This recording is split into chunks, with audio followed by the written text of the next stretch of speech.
Non, en fait, moi-même personnellement, moi je veux participer à ce dialogue. Dialogue, hein? En tant qu'arbitre du dialogue.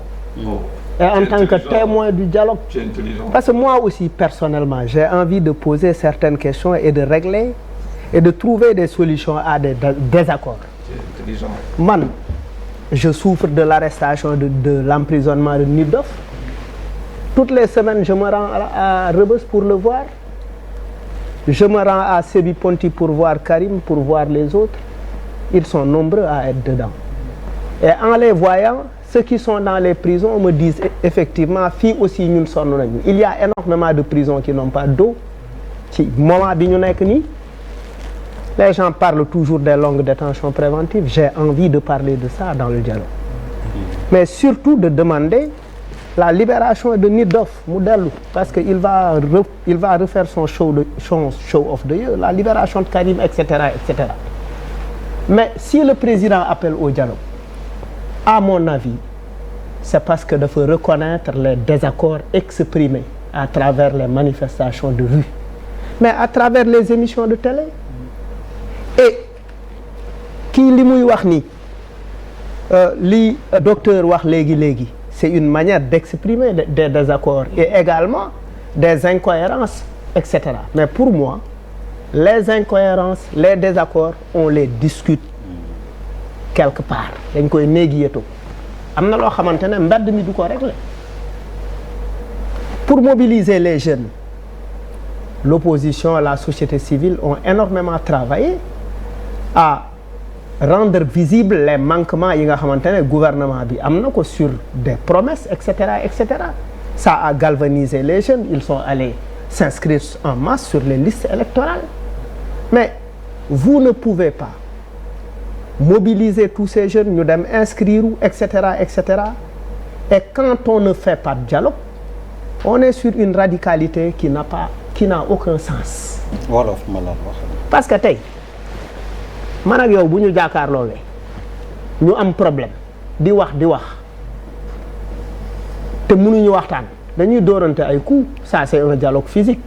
Bu ñu mënul après fan la ñuy mujj par n'importe quelle situation, on va à la police. Donc, moi, porte plainte, moi, porter la plainte. On va à la police et devant le commissaire, on va dialoguer. Si on ne trouve pas la solution au commissariat, on se retrouve au tribunal pour redialoguer. Et au tribunal, on trouve une solution. On peut éviter ça parce qu'on a la possibilité de nous dialogue lu am solo la parce que dafay dundal démocratie. Dialogue dafa am solo parce que dafay indi jàmm. Te quand la démocratie est en crise, il est indispensable de dialoguer. Moi, en observant ce qui se passe, quand je vois Khalifa Sall, moi am capacité, même en étant en prison, d'être d'accord pour le dialogue. Mais ça, c'est de la sagesse, c'est de la grandeur, c'est de l'humilité. C'est mettre certaines choses, c'est mettre ses colères personnelles en bas. C'est-à-dire c'est le pays. C'est-à-dire c'est pas... Parce que même Bart, on sait que c'est quelqu'un de très radical, quelqu'un de très fougueux, mais il a compris qu'aujourd'hui, il est capable de...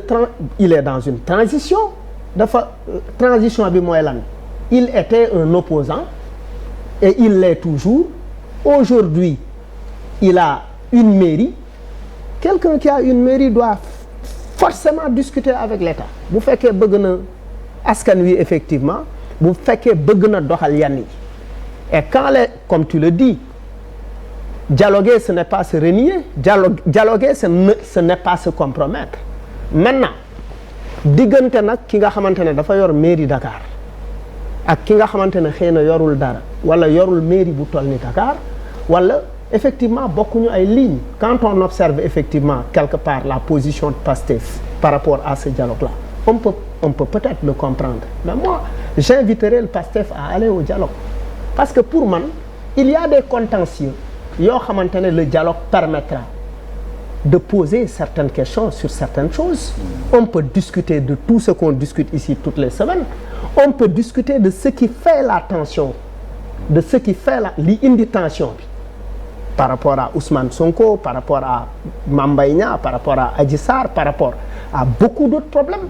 Pour moi, c'est fondamentalement important nit ñi daje waxtaan parce que réew am na fu muy toll, on doit parler et on doit se parler en face. Et parler en face, c'est même de la grandeur.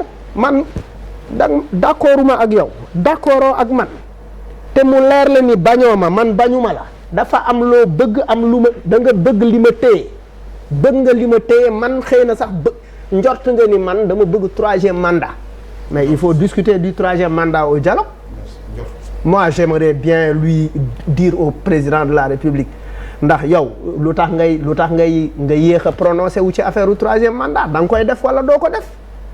Moi si j'avais une audience boo xamante ne man maa ko moom man Malal Talla je lui dirais mais monsieur le président waxal affaire bi mu leer ci affaire du 3e mandat nit ñi xam lan moo ci sa xalaat et c'est yooyu yu am solo la. On est dans un pays où duñu sax la radicalité fu mu ñu jëme c'est-à-dire si on est bu ñu dajewul fii on va se retrouver ensemble à Tivaouane ou à Touba où on va discuter par personne interposée. Si Sonko ne parle pas avec Macky, il y a quelqu'un qui parle avec Macky ou qui dit à Sonko qui essaie ku nekk ci diggante bi pour man am na ku nekk ci diggante bi ku ciy wax mais toutes ces choses-là on peut les éviter. Ousmane Sonko mun na bañ a dem mais le parti peut être représenté. Et on discute pas, on ne discute pas de problèmes personnels dans un dialogue, on discute des problèmes du pays pour génn ci benn situation parce que quand même ce pays-là dans ce pays on a dit mais la société civile elle est en train d'être enterrée parce que le débat est bipolarisé. boo waxee ñu ne des fois tu dis des choses say conviction bopp la Bouba toujours essaie de régler ce contentieux-là parce que da ngay wax dara mu arrangé kenn ki ñu ne oui alhamdulilah Bouba est avec nous alors que Bouba quand il dit ça il ne le dit pas pour toi. Il le dit parce que ce sont ses convictions. Tu dis leneen mu arrangé que on veut forcément ba finalement même le terme neutre est devenu péjoratif.